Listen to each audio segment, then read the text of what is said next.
लोगोफोर नै डिउटियाव सफैलायबाय। दिनै डिउटिनि खोथा बाहेरा दिनै खिन्थाजोबगोन आरो आं नोंसिनो मा मा नांगौ, मा मा मानांगौ, जइन जाबा मा मा खालामनांगौ, मा मा मानांगौ खिन्थाजोबगोन आरोना गासिबो। बयखौबो आंनि इउटुब चेनेलाव बरायनाय थाबाय लोगोफोर। जागायनोसै दाना बिदिबा।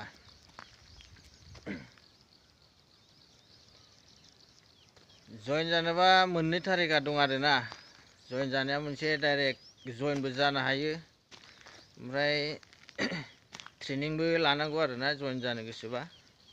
मोननै तरिका दङ, मोनसे ट्रेनिं, मोनसे डाइरेक्ट जइन जानाय। नाथाय बिदि जोंना बांसिनानो बिदि गैया आरो नैबे एसएस कम्पानियाव। होमबाबो गोदानबा साबसक्राइब खालामबा जाबाय, बेल आइकनखौ थुनानै होबानो जाबाय। मानि थाखाय होनबा गोदान गोदान भिडिअ नुबाय थागोन, माबायदि सिकिउरिटि डिउटिना नुनो मोनगोन। ओमफ्राय दरमाया बेसेबां, ओमफ्राय जानायफ्रा माबायदि, रुमफ्रा माबायदि, अनेकथा दं आरोना। ओमफ्राय बिदिनो केन्टिनाव जोंनाथ' बिदि रुम सुम दंजोबखायो कम्पानि सिङावनो। ओमफ्राय जानाया केन्टिनाव जानांगौ, माने जानाय माबानाय फ्रि गोजा आरोना। जइनिं जानायावल' फैसा नांगौ, ड्रेसनि थाखाय, आइडिनि थाखाय बिदि सिकिउरिटिनि रुलफ्रा बहुत बेलेग बेलेग दं आरोना। बेलेग कम्पानियाव बेलेग, बेलेग कम्पानियाव बेलेग, बिदि अनेकथा बिदि थायो आरोना बेलेग बेलेग। ओमफ्राय अबहायबा माबायाव, अबहायबा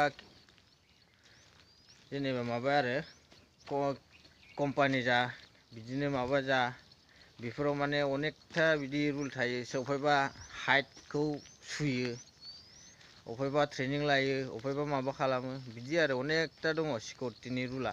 नाथाय जोंना बिदि नङा आरो, बिदि हाइट साइट गैया, बिदि माबा गुलायनाङा आरो डिउटिया। डाइरेक्ट जइन जादो, फैसा होदो। बेयाव जोंना बारा इमान बिदि नङा आरो डिउटियालाय। ओमफ्राय हारसिं हारसिं थानांगौ आरो डिउटियालाय बिदि। ओमफ्राय बारा जेबो खालामनाङा, मानसिया बारा थांलाय फैलाय जाया आरोना। होमबाबो माने नायनो हागोन मा खालामनांगौ, मा मानांगौ।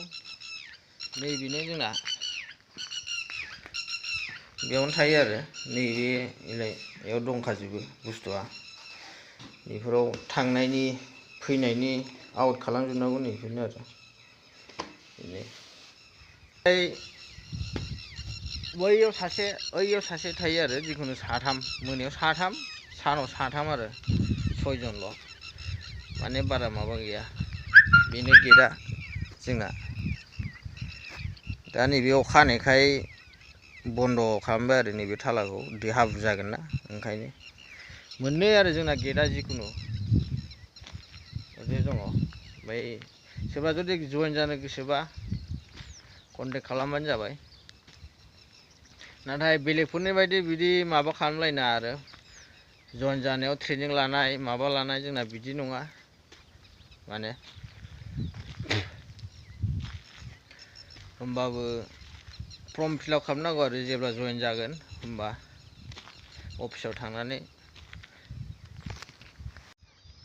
आंनि बारै खिन्थानोसै आरोना। आङो बेंगलराव थायो आरो, बेंगलराव दा सिकिउरिटिनि जब खामानि मावो। बेनिफ्राय जाय मावनो गोसो फैनो हागोन बेयाव। माने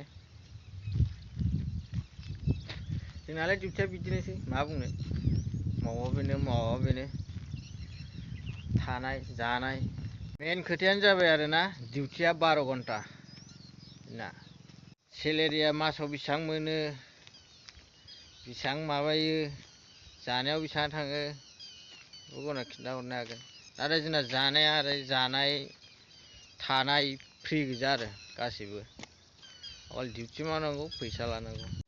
जइन जानाय समाव आरोना मा माबा आइडि नांगौ, प्रुफ नांगौ, भटार कार्ड नांगौ, पान कार्ड, बेनिफ्राय नोंनि एकाउन्ट, पासबुक, बिदिनो बहुद दं आरो, बिदिनो सार्टिफिकेट, बिदि नांजोबगौ आरो जइनिं जानायाव। ओमफ्राय जइनिं जानायाव नोंनिखौ नों होजोबनोबा होजोबनो हागोन, होजोबाबा नोङो खावसे होनानै जइन जानो हागोन आरो। बांसिनानो सिकिउरिटिफोर मावनायखौनो बोराय मानसिखौसो मावनाय नुयो आरो आंना। सेंग्राफ्राबो मावो, होमबाबो बारा नुवा आरो आं सेंग्राफोरखौ। अकल बोरायफोरखौ नाथाय जोंनि नैबेयाव दा नैबे एस कम्पानियाव दा जुदि सिकिउरिटि मावनो गोसोबा आरोना बोराय मानसिया फैनानै मावनो हागोन जाय जुमाय लोङा बेदर जाया बेफोर फैनो हागोन बेयाव नाथाय जोंनाव मोनजाया स्कुलसो नालाय बे भगबाननि स्कुल मोनसे ओंखायनो बोरायफ्रा मावनो हागोन आरो जाय लिरनो रोङाबाबो मावफैनो हालाबायगोन बारा माबा गैया बेयाव डिउटिया जोंनिया भिडिअ'आ गुसुं जाबाय थादों आरोना नाथाय टाइम गैया माने जोंना एफाग्राब बिदि भिडिअ' बानायनो मालाबा बानायनो मोनो मालाबा बानायनो मोना मालाबा मानसि जायो मालाबा जाया ओंखायनो नायगोन आंबो हरबाय थागोन आरोना बिदिनो गोलाव बिदि बानायनो कसिस खालामबाय थागोन आरो भिडिअ'खौ आंनि इउटुब चेनेलाव जुदि गोदान फैदोंबा साबसक्राइब खालामना लाबानो जाबाय बेल आइकनखौ थुना ला गोदान भिडिअ' मोनबाय थागोन बिदिनो